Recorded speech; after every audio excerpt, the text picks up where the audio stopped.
Welcome to In Touch with Officer Dawn and Ray the DA. I'm your host, Jenna McNeil.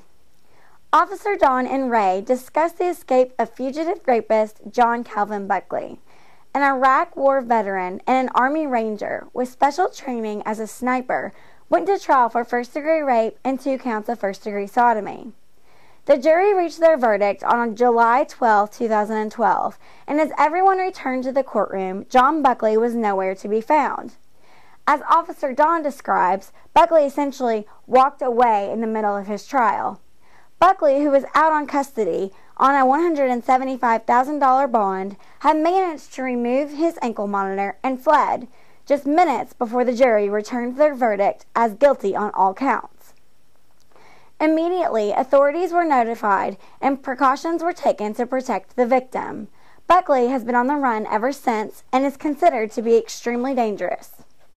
Although escapes like John Buckley's aren't always common, criminals often find other avenues to avoid serving time in prison. Through September of 2012, Lexington has had 684 criminals who were probated that violated the conditions of their probation. 51% of those were put back on probation and not sent to prison. Let's tune in now to hear more. Welcome to In Touch Crime Beat. I'm Officer Don with Fayette Commonwealth's Attorney Ray Larson. Out of jail, okay? Don't mess up. And those are the people, those repeat offenders, the ones that go to prison. And I say we're the #1 rated radio show in the whole country. I'm Officer Don with Fayette Commonwealth's Attorney Ray Larson. Hello, Don. Hello. I read something recently about what a big deal you and Deanne are with the CMA. What in the world does CMA mean?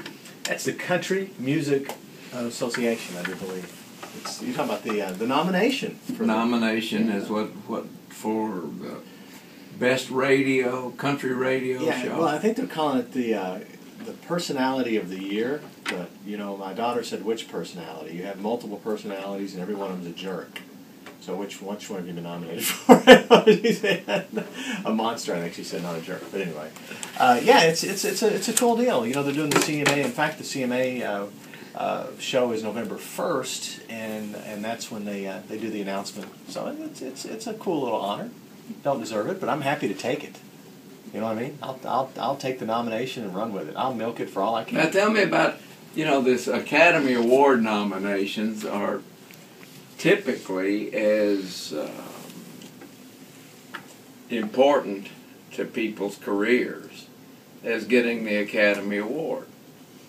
Yeah, the nomination gives you a little bit of juice, I guess. But it's mainly for the artists. What they're doing is just recognizing the folks that play their music, throughout the year, and it's a chance to go down and act like you're big time, at least for a couple of nights. Well, and you'll knock me right back to where I belong as soon as I get back to town. Well, I'm with your daughter. That's I appreciate it. I really do. It's a cool deal to go there for a few days and hang out in Nashville like you're somebody. But we'll be back, and it'll remind us very quickly that. Well, it's on July the 12th, 2012. Fugitive rapist sodomizer Jonathan Buckley hit the road.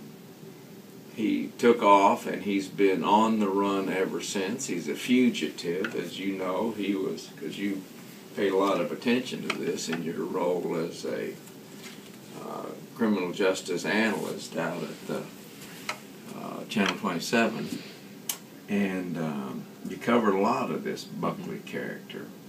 And he's on the run. He was out on a $150,000 bond for one charge and a $25,000 cash bond on another charge. And all of that money has been forfeited, so that he's cost people $175,000. He has a 30-year prison sentence facing him when he is caught, and he will be caught sooner or later. So tell me what's going on with who gets involved in all of this search for people like that. You're a former homicide detective. Well, you know, this guy walked away in the middle of his trial before he was found guilty ultimately, but he walked away while he was waiting for the jury to deliberate. And we say walked away because he didn't really escape, because he was out on bail, and he was wearing an ankle monitor. But what they ultimately found was an ankle monitor had been cut off and I guess lying in the middle of the street, and he got out of Dodge, and I suppose they suspect maybe that was sort of a plan all along if the trial didn't go the way he wanted it to go. But and he's been on the run ever since. It's the kind of deal where initially, until you find out for sure that the guy has actually fled the county, it's sort of the sheriff's thing, and then once he leaves the state, then it becomes a marshal's thing. And right now, I understand the marshals are looking for him pretty hot and heavy, I'm sure, and they will turn over every rock they possibly can to find this guy. But you know, it's hard when you have someone that's on the run like this, and he's got some resources, and they suspect this guy does. He can hang out for a while. You know, you and I, if we fled town, our cash would run out pretty quickly. First time you use a credit card, you're sort of done, because you know obviously they're going to be looking at those kind of things. Your cell phone, you got to give that up too, because those things can be tracked, and he knows all this. But you know, people have a network of friends, and when those friends finally run out, then where are you? And initially, we find in situations like this, people's friends sort of stick by them. But over time, everybody gets a little weary of it, especially when they see that they're going to get in trouble for helping them too, and that's happened in this case. Is it his mother or stepmother? I'm not sure. Well, I don't know.